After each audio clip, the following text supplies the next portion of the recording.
So good afternoon, everyone. Before we get started, I just want to say for privacy purposes that we will be recording this panel discussion. And thank you for attending this afternoon, the Student Advocacy and Leadership panel for the PAS Lead Conference this afternoon.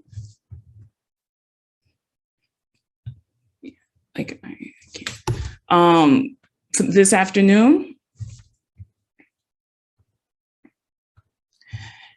And again, my name is Tiffany Passy. I am one of the directors of PAS Lead. I'm also a fellow with PAEA and a health policy and future educator fellow. The creation of this panel is in conjunction with my PAEA Health Policy Advocacy project, getting more PA students involved in opportunities to advocate for the profession and or partake in leadership opportunities is vital for the future of all PAs, from pre-PA to P to getting that C. By giving PA students, especially those who identify as BIPOC, access to other PA student leaders who are involved in leadership and or advocacy, I want to break down the barriers that may prevent students from getting involved in these opportunities. Hopefully, hearing from our panelists today will motivate the next generation to get involved, as our two previous speakers talked so highly about. We want this session to be as interactive as possible. So after the panelists introduce themselves, if you feel comfortable, you can use the raise your hand feature and speak, or you can put the questions in the chat and we will ask our panelists. I am going to allow them to unmute, get themselves ready, and they will introduce themselves.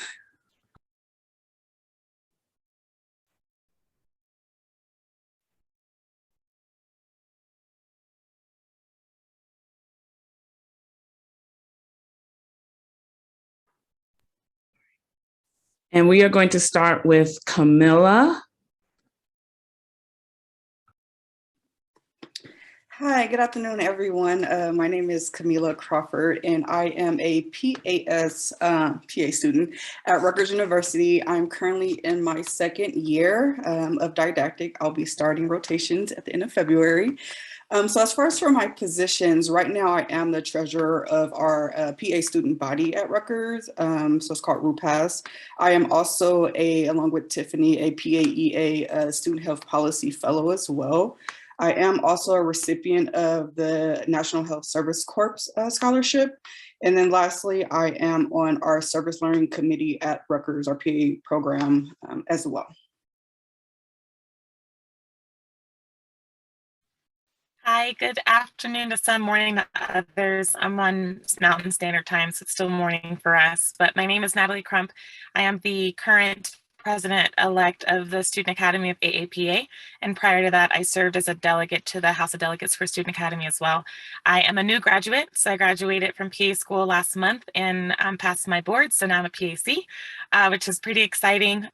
Getting through credentialing and starting my first job, I'm going into OBGYN, and I'll start that at the beginning of this year, in February. So I currently, those are just my two roles. I didn't have a role so much on my local student society, but chose to sort of take it to the national level because I saw more of a need in that regard. So pleasure to be on this panel with you guys. All right. Good afternoon, everyone. My name is Kabriel Moorehead. Actually, I've served as the president of the inaugural class of physician assistant students at Moorehead School of Medicine. I'm also a new grad PA as well. I'll be taking my boards next month. Moorehead School of Medicine, we were actually honored to be named the Student Society of the Year this year at the AAPA Awards. I also have served on the Health Advocacy Group for PAEA as well back in November 2019. And then within the MSM community, served on a few different committees as well. But I'm just happy to be a part of this group. And then also finally a co-director of PAA's Lead as well. So I'm just happy to be part of this group and encouraged for the discussion we're going to have this afternoon.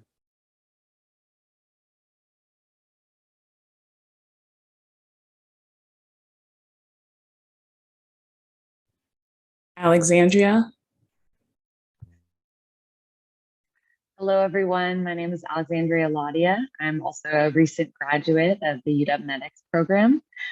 I previously was the WAPA state representative for our class and class leadership, and that encouraged me through PA's lead and my participation as a PA's lead director to seek more national opportunities. I was able to participate as the PAEA Future Educator Fellow from 2020 to 2021 and a Health Policy Fellow through the PAEA program as well. And was on the AAPA Leadership Committee where we were able to promote some of the diversity resolutions. I'm very excited to be here today and look forward to speaking with you all. And lastly, Sara. Hi, everyone. My name is Sara Neem, and I am a third-year PA student at Wagner College in Staten Island, New York.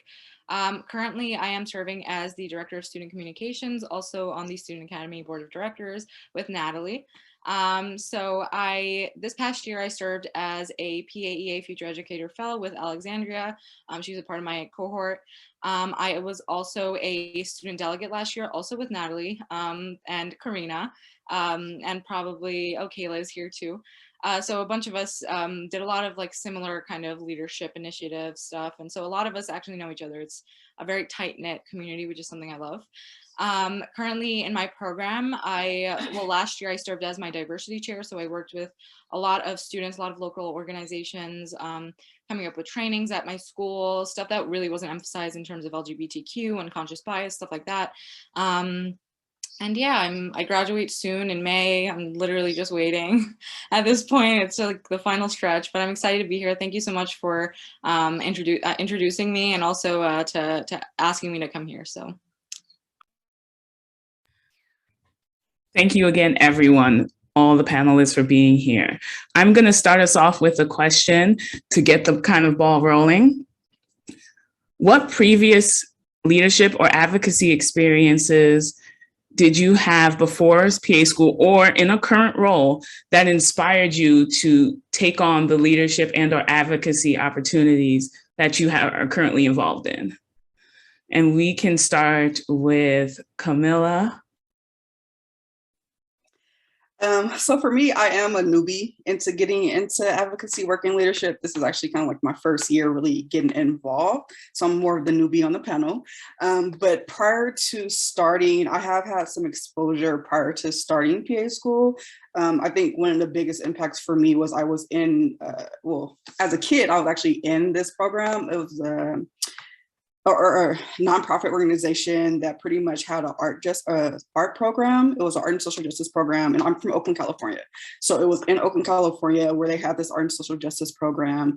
And as a graduate from college, I came back and actually worked for the program. So for me, I was able to kind of see like how to advocate for resources for that program. And what this program was to provide art to students that didn't have art available to them in schools. So I was able to like talk to City Hall about advocating on, getting scholarships and grants for this program to be able to provide art to these children that would not have, been able to get the art in the first place, which I was also that in middle school. I went through this program. So that was kind of like my first real exposure, speaking in front of City Hall, kind of getting to see like the scenes behind the door or behind the scenes and what that looks like. And then with the organization, another thing that they did was they had a leadership program where they pretty much taught kind of like it was geared towards residents that live in Section 8 as well as low income. And it was really a program kind of geared towards teaching them how to become leaders. So kind of throughout that, I assisted in that program as well. So kind of throughout that, I kind of seen like the changes that people were able to get the skills they needed to become leaders within their community. And then throughout that, throughout schools and after graduating, I volunteered in like low income communities as far as for clinics. And so I kind of was able to kind of like use that to kind of see that the change that was needed. So it was something that where I always wanted to get involved, but I just, due to my own, confidence or self-esteem problems, I never really got involved. So it was something where when PA school came along, I was just like, regardless if I have any interest, I'm just going to apply and just do it. So that's kind of like led me to PAEA, which is where I connected with Tiffany, as well as just getting involved with our student body, our PA program, just getting involved. So I was just like, the step starts here. So that's kind of sparked that interest, and I'm just kind of going through it, and we'll see what's next for me. Natalie, do you have anything to contribute? My advocacy for the profession really began like summer of 2020. Essentially, the country was awakening to social justice that, Black, Indigenous people of color, we've always had to deal with. And so I saw a need and recognized that like the PA profession, because of the demographic makeup of what it is, really needed more voices and people of color to sort of sit and advocate in a different way. Because I think there was a lot of just not ignorance, but just not knowing and sort of nowhere to go and any leadership in that way. So it wasn't until then that I got really interested in like, okay, how can I use my insight and my knowledge to be able to move our profession forward in the best way? And that's when I decided to apply to be a House of Delegate member or a delegate for the House of Delegates. And I absolutely loved it. Had an opportunity to write 2 resolutions that one of them ended up getting passed on the House floor at the conference last year, although it was virtual.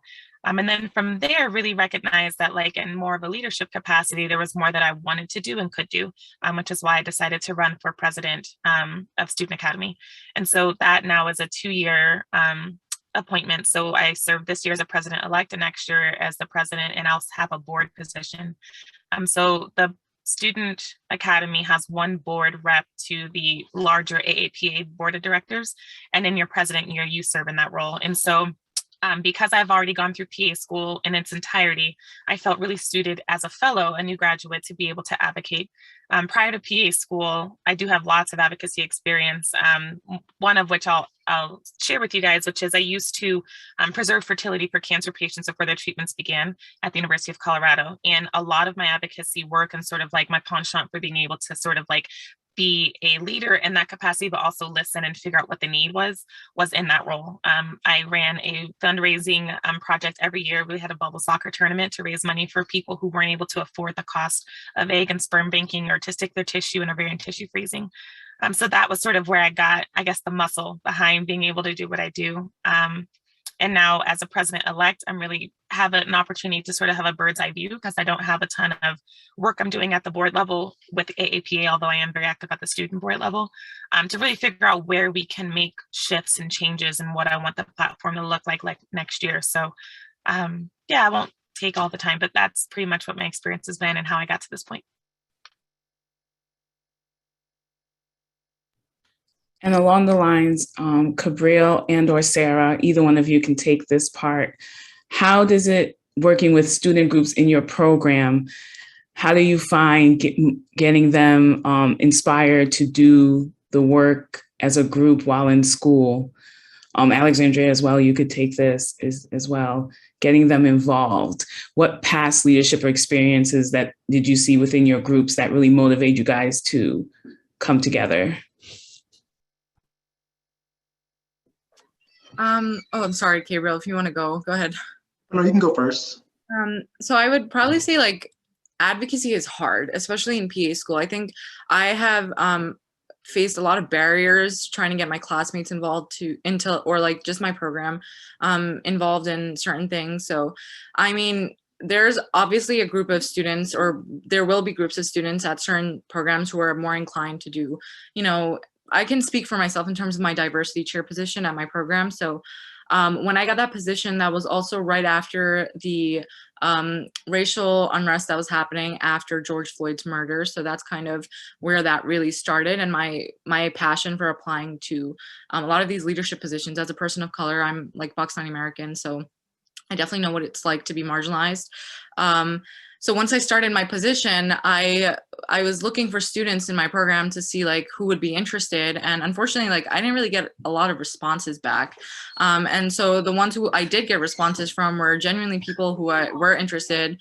And it's hard. I don't know, I can only speak for myself, but I'm sure a lot of us have faced those barriers. So I think kind of coming up with like maybe more initiatives that are more like relatable. For example, we did pronoun pins in my program. We ordered pronoun pins. They were really cute. So a lot of people like wanted to place orders. That's something that's relatable. People wanted to wear them, you know, on their white coats and stuff. When we had like our training sessions, we made sure that they were interactive, offered community service hours to students within our program. So that was kind of like an incentive. People paid attention. And like, I guess like really trying to do things out of the box. It's really hard, and that's like the only real thing that I can tell you. It's not easy getting students involved, especially for, you know, how we are. We want to just get through PA school, most of us, you know, we want to like, PA school is hard. So like getting through like exams and all, on top of that, doing stuff for the profession, and it's extracurriculars. People aren't prioritizing that, and that's understandable. But you know, being more innovative, kind of thinking out of the box, talking to your peers, having like conferences like this is a great way to gain inspiration. So that's basically my goal as like my current position as director of communications. I want to know what students want to do and what they like, what ideas people have, because I can't come up with every idea in the world, you know. So yeah, that's kind of my 2 cents.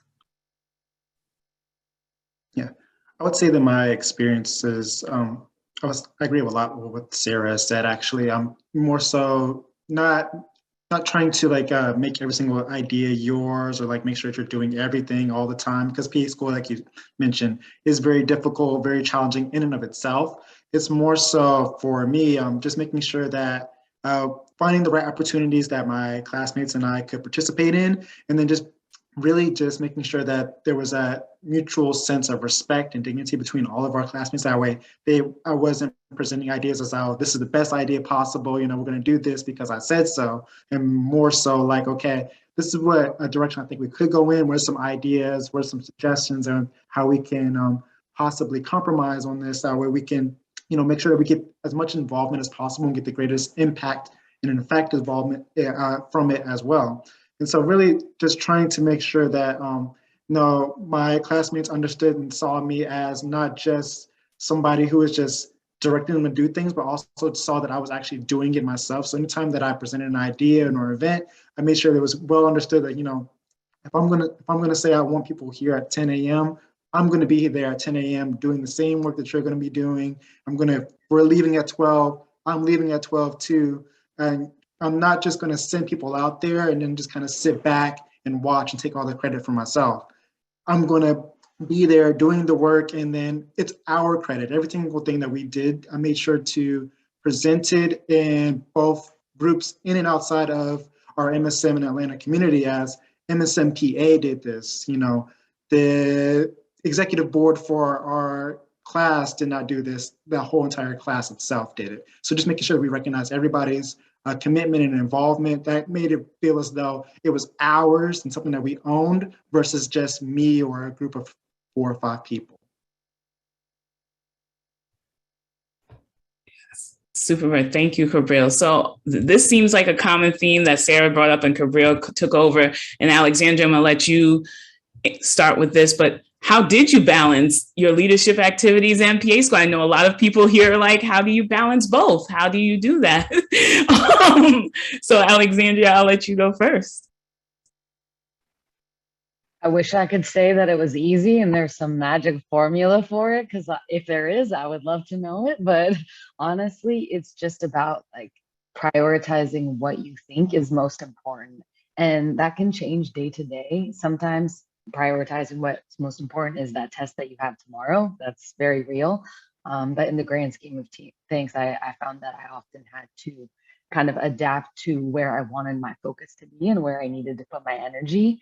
And that can mean that, you know, your project for your PAEA fellowship is kind of taken over, and that's where you're getting both your creative outlet and you're feeling fulfilled in like your advocacy and community outreach. And I think that taking that time to have these projects and taking the time to do leadership both within and outside of your program actually kind of gives you energy in a lot of ways.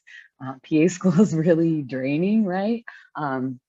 So being able to kind of like get recentered in why you're doing it, why you're here, what your goals are, and how you foresee this not only helping you, your program, your classmates, but also kind of how this is going to have like that ripple effect and how these dominoes are gonna fall, because it's not just you and one other person that you're interacting. People see what you're doing. Here today, you know, we're connecting with each other. We may have had spheres overlap previously, but we are now building this network that is going to help us in our future careers. We're all colleagues now, and we're going to have future opportunities to be the heads of these tables, and help raise these voices for each and every one of us. So I think that having that mentality really helped me recenter when it was hard and when you're up at 3 a.m. studying for your exams. So I can't say that there's an easy way at all. I wish there was. Natalie? I was going to echo all the sentiments that she said, because it's not easy to manage both, but I think it can be done. And I also was on the call listening to Dr. Robert Smith when he was speaking about like getting your doctorate and just like the time it's going to take, and you'll have other personal priorities that come up. You know, life doesn't stop because you went to PA school, and it's just not going to stop when you become a fellow or when you're in your career as well. And so I think this is perfect training ground to be able to handle and like practice managing both. I'm not ever saying that, you know, PA school is a cakewalk, because it is definitely not, especially, you know, having gone through school, a lot of us like either peri-pandemic or in the pandemic, like we've all sort of been very much affected by things that are very out of our control. And so one of the things that I do most often is I prioritize what's important. Right now, I'm sitting in a car outside of a middle school because my youngest son has a basketball game. So as soon as I'm off of this call, I'm running into that middle school to watch his game. But it's about recognizing that like I am both a mom. Also, those who don't know, I have 3 children, and I went back to PA school after I finished a master's degree already. So I had a master's degree, worked in research for a couple of years, and decided that I was like not fulfilled and wanted to go back to PA school. But I say that to say it can be done. Like this is something that's very doable. You just have to really sit and prioritize. And if that means that, you know, you're studying for one of your exams and it overtakes so much time that you have to do other things, like Alexandria was saying, you just have to recognize what you need. You have to prioritize that time, figure out, you know, if it's going to take me 2 hours to study, can I fit in a 30-minute phone call here? Can I fit in, you know, whatever I need to for whatever committees I'm serving on? So while I was a delegate, I also served on the Advocacy and Policy Committee as well. So I was a delegate, had 3 kids, going to PA school, Advocacy and Policy Committee, and now president-elect. So I don't say that to say that I am different from any of you in any way. Like, honestly, I'm not. Like, it hits the fan all the time in my house. Like, literally stuff erupts at all times. But if you have, like Alexandria was saying, this very centered about why you're doing this, what impact you want to have, and sort of where you want yourself and your impact to be 5 years from now, like where is the bigger goal? As long as you can keep that in mind, it makes it a lot more easier to put in the small steps along the way to get there. Because it's not about attacking the mountain as you see it. You scale a mountain one step at a time, and eventually you get to the top. But if you just remember to put one foot in front of the other, like you can't even walk without putting one foot down and then picking the other up. Physically, it's just not possible. So just remember to take things stepwise and break it into meaningful and manageable chunks, and you'll do it. And we all need you. Like, let's just not be very like we need all of you to be advocates for the profession in so many ways. So Thank you, Natalie. Sara?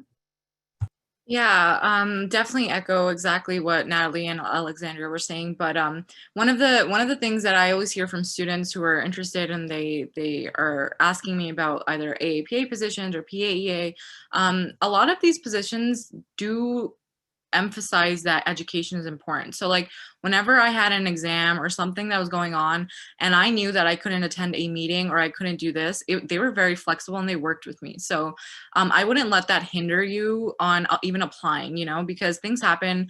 AAPA knows you're in PA school, PAEA knows you're in PA school. These organizations, these constituent organizations know that you're students and education comes first. So they're very flexible with students. And I found that even when I was doing the fellowship for PAEA, there were a lot of times where I couldn't submit an assignment on time, or I was, you know, I'd be like, I can't make this meeting. I'm on rotation. I have an end of rotation exam on Friday, like, you know, and they worked with me. So I think don't let that kind of stop you from doing what you really are passionate about and what you want to do. Because I'm telling you, as a student, if I didn't have these like experiences in leadership, I mean, it's like unbelievable how helpful my fellowship was in developing my own character and developing my own leadership skills, and just like figuring out stuff about myself. Like I'm like 100% sure that I would want to do leadership in the future now, and like this is something that I might want to pursue as a practicing PA. So a lot of these opportunities, we're very lucky that they exist. So I would not let time and time commitments and like future kind of worries and anxiety get to you in terms of like, you know, not being able to commit to something, because you will be able to. You'll work it out, just like everyone was saying. It's a lot of time management, but it's also flexibility, just like our profession. So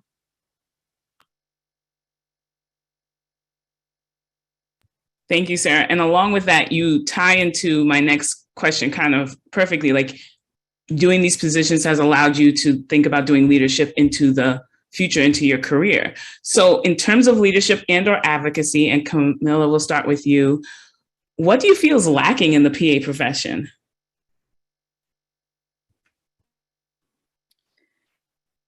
I think for me, one thing, and this is still something like I'm still figuring out too, so I'm not sure if I personally have the best answer for this just yet, because since I am kind of starting out in this role and still kind of learning the things and learning the profession myself. But one thing I can say that kind of comes to mind is really just, and again, I can't speak for all areas, but I know for me, it was just kind of like, you know, growing up, I didn't know what a PA was. And I think it's really just that promotion, even at, you know, in the underserved communities, because I come from a low income, you know, community. So kind of like having that even before college, like high school, middle school, kind of having that education advocacy on what a PA is to kind of introduce the profession a little bit more to, you know, students, because all I knew was a doctor. And even at that point, I didn't even really know what that meant.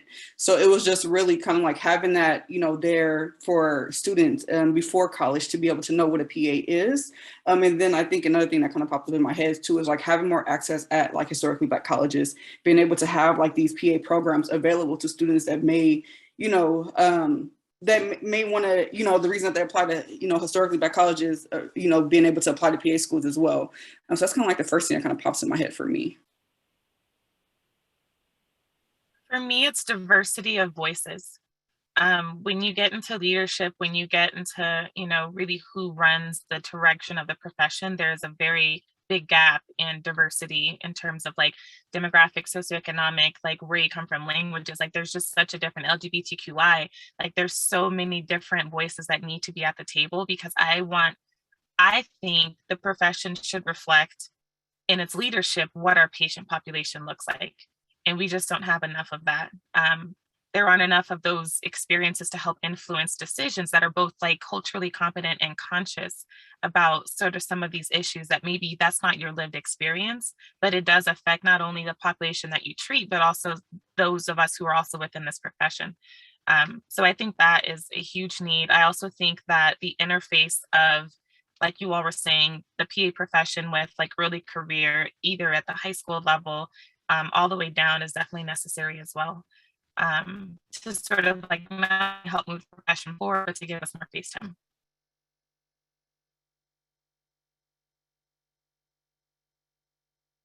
Kabriel, I think you can just unmute. So yeah, I agree completely with everything that Kamilah and Natalie have stated previously. First and foremost, increasing the number of HBCU PA programs would be a great help to increasing that diversity. And not only in the sense of just racial or gender orientation diversity, but also diversity of experiences as well. When looking at my cohort and the cohorts that follow behind us, just the diversity of experiences that are present within these groups really helps to aid in like helping each class know like how to approach different situations, both inside and outside of clinic, which I think can be lacking sometimes when you have a more homogeneous experience prior to PA school.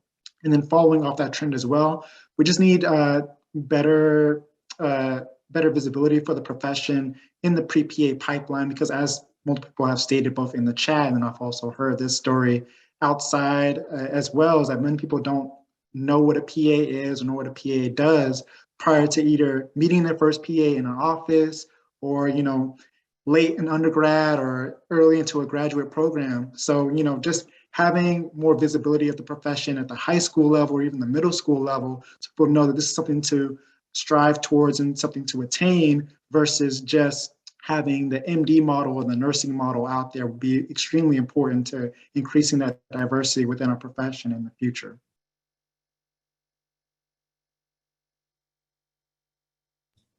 Alexandria, I don't know if you want, or Sara, if you want to weigh in on this, sharing both of your experiences, especially during clinical rotations.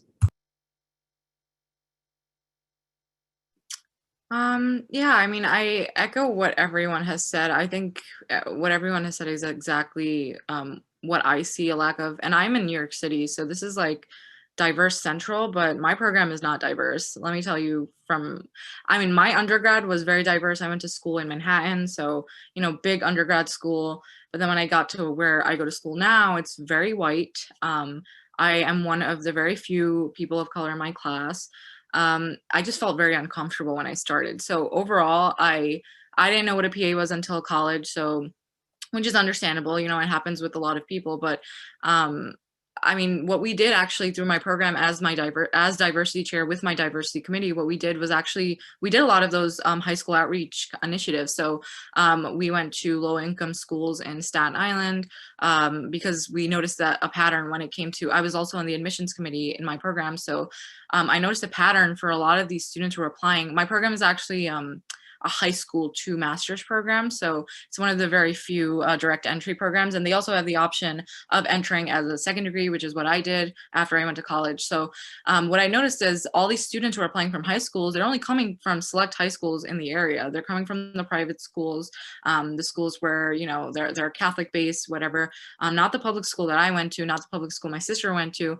These schools are in low income majority POC areas. So what I spoke to my director at my program, who's also a woman of color, and I said, listen, like, can we reach out to those low income kind of schools that, you know, I grew up around in my neighborhood or whatever, and see and introduce the profession and kind of have those outreach, which is exactly what Project Access does. So we did that. We actually ventured out. We went to Jersey in another school that was a technical high school, also vocational. They didn't really know what PAs were, so we did a lot of that. But, you know, it's possible, and I think that's super important, having that pipeline. A school that does a really good job with that is USC. So if any of you are interested, they have a really good pipeline program to get inspired on how they like reach out to local communities and stuff. So yeah, I would use like, that's a great example, reaching out to students, even at the undergrad level. That's also, I do a lot of that. My undergrad school, I have students reaching out to me through LinkedIn. And I was just talking to someone, I was on a call last night for like an hour, and this girl had no idea. She was from the Bronx, very low income. She didn't know what a PA was. And she's like, you know, can PAs prescribe medications? And I'm like, oh gosh, I'm like, we are gonna have a conversation. So I spoke to her for a whole hour, and she was just, by the end of the call, she was like almost in tears. She's like, I can't believe, I'm like, she was like, I have no mentor.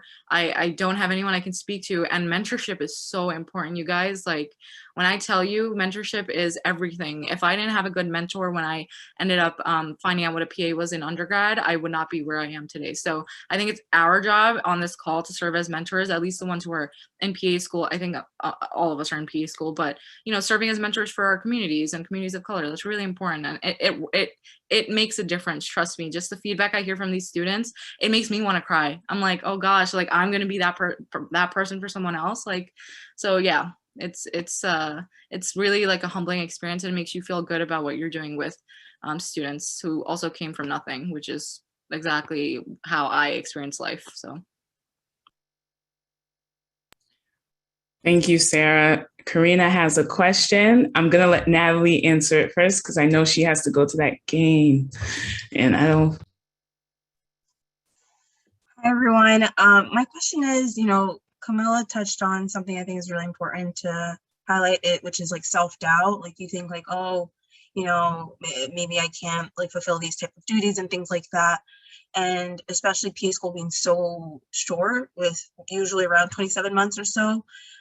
What kind of advice do you have for students who want to get into leadership but have no leadership roles like in their, let's say, resume, CV, whatever, like something that you did, maybe reach out to somebody who was in those positions, or, you know, because not everyone gets elected in something for their cohort, like the president or vice president. So you think I might not be able to even get these positions because so many people are going to be applying. Like, any advice do you give to students right now?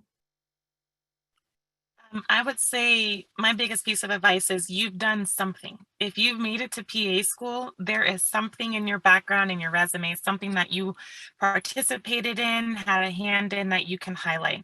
When I applied, I didn't have any previous experience in a quote unquote leadership capacity because, again, I said I wasn't going to participate in my local leadership because I just wanted to fill PA school out for the first year and I just didn't want to get in too hot and heavy. But as it progressed and I found that I had more time, I was like, well, what can I use? So I wouldn't take the formal route as the end all be all, because I think when we look at applications and we're assessing like the HOD applications that come through or those who want to be on committees, it really is just your passion and what experience you have as a passion, like as an ambassador or like a champion of something. If you have the skill set to be a champion of something, then you have the skill set to be an advocacy or an advocate for this profession in that way. So I wouldn't take the leadership role requirements as something to sort of back off from or have some imposter syndrome about, because really it's just, can you show up consistently and be an advocate for the profession in this way? In whatever role that you're in, can you do that consistently? And will you have a passion for it that sort of will promote it outside of just the board that you're on or whatever capacity you're in, but also outside of the profession? I, like Sara, I am the only Black graduate. I'm the only person of color pretty much to graduate from my cohort. We have other ethnicities. So we had like a girl who was Hispanic, another girl who was Indian. We have a couple members of my cohort who were Asian, but as a Black person, I was the only one. So that feeling of isolation is very real. And so second to Sara's point, having a mentor and connecting, like having someone that you can connect to, whether it's us on this panel or someone else in your cohort, is so important, because you don't want to feel like a fish out of water or feel like you're not supported, because you are. Like, we're all here very much to sort of like help support you, push you along the way. You ask me any question you want. I give free advice all the time, because there's just no other way to make this profession work outside of being a collaborator and not wanting to have like some sort of second end approach. Like, no, reach out to me, whatever your questions are, I'm happy to answer them. Obviously, I'm crazy busy, but I'm here, and we all are here to make sure that we are moving it forward in the best way that we know how. So don't let any of that deter you guys. I definitely would apply and just use whatever experience that you do have and highlight it.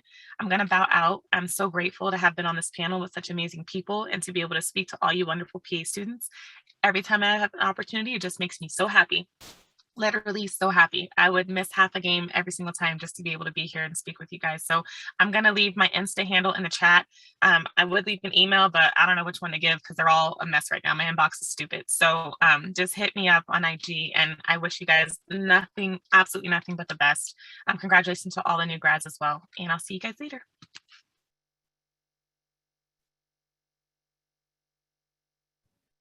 Kamilah.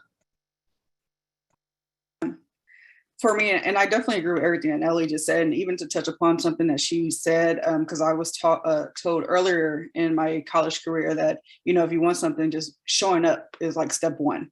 And I think for me, that was something that I took when starting PA school, because for me, you know, in undergrad, there was a lot of things I wanted to do, but I kind of talked myself out of it, whether imposter syndrome or me just having that lack of confidence and self-esteem within myself.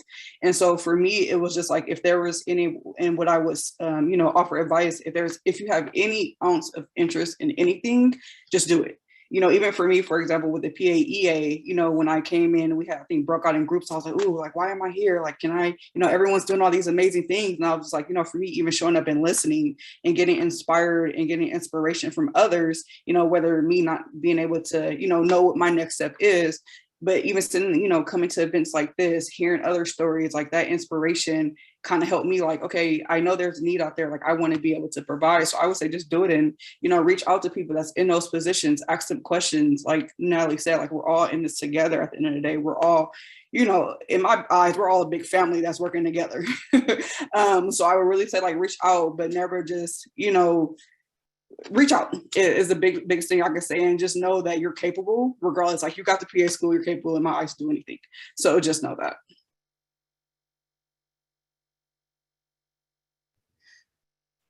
Thank you. So this last question is going to be for every panelists. I again want to thank you all so much for doing this panel. I know that our attendees have learning so much from you guys, and I'm hoping that it inspires and motivates them.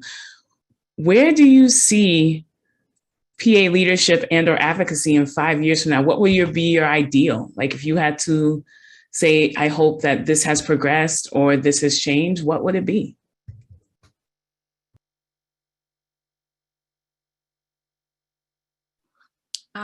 I would definitely say like diversity and retention. I mean, that was actually my topic that I presented at the PAEA Education Forum this year, was kind of looking at how diversity impacts retention rates in education overall. So I wanted to make sure that, or just like take a look at if diversity in your class and your faculty impacted if you stayed in that program or not.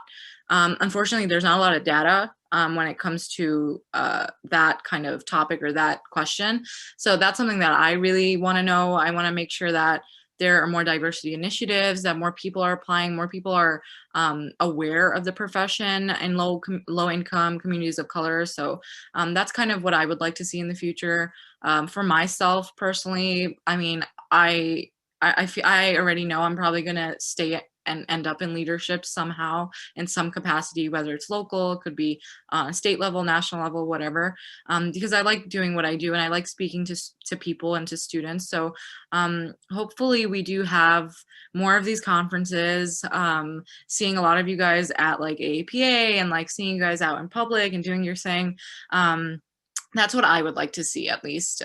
So, I mean, that's just like, personally, I think diversity is like my bread and butter. That's what I always focus on. So yeah, I have to agree with Sara. Diversity is my bread and butter too. Like to see many of the same things that you just mentioned, and also I'll probably put a little bit more focus for myself on just more PA instructors, PA program directors, PA, and more diverse PA leadership as well, just because it's hard for individuals to imagine things sometimes if they don't see it in front of them. Like if you don't see your course director being a person of color, or your program director, or the president or vice president or president-elect of AAPA, PAEA, stuff like that, being a person of color, then you won't imagine it as possible. It's less likely for you to be able to imagine it as possible. So I would just like to see more people of color in those positions. That way it's easier for people to kind of see this concept and see, okay, this is something that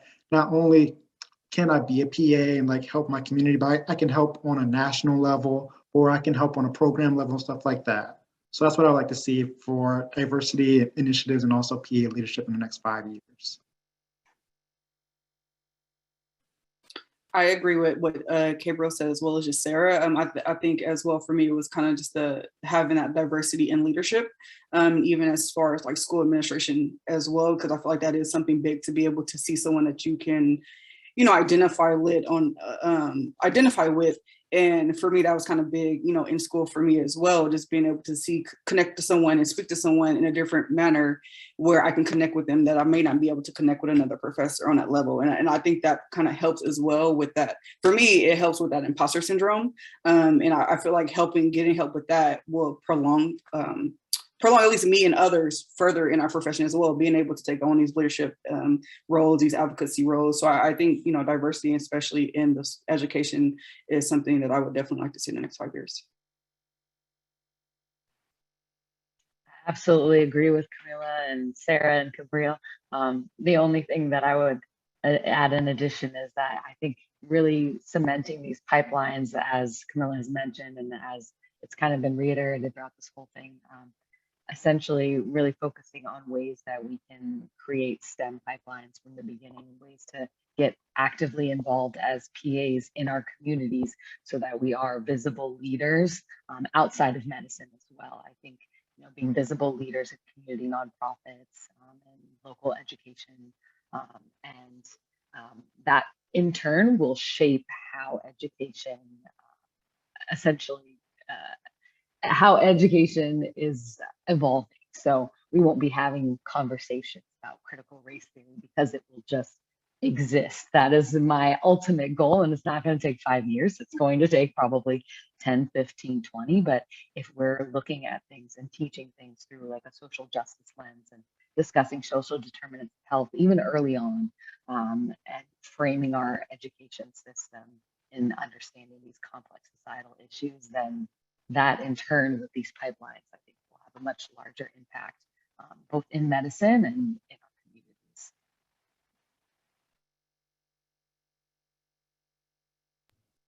All right, everyone, thank you so much. This concludes our Student Advocacy and Leadership panel. Again, thank you, Kamilah, Sara, Alexandria, Kabriel, and Natalie for speaking to us. I hope that this helped our attendees interested in getting into leadership and advocacy. Even if you're a pre-PA, it's not too late to start. Get in there and enjoy. We're going to take about a few minute break. We're going to put up the schedule for the afternoon and get ready for our next presenter. And thank you again, everyone, for being here.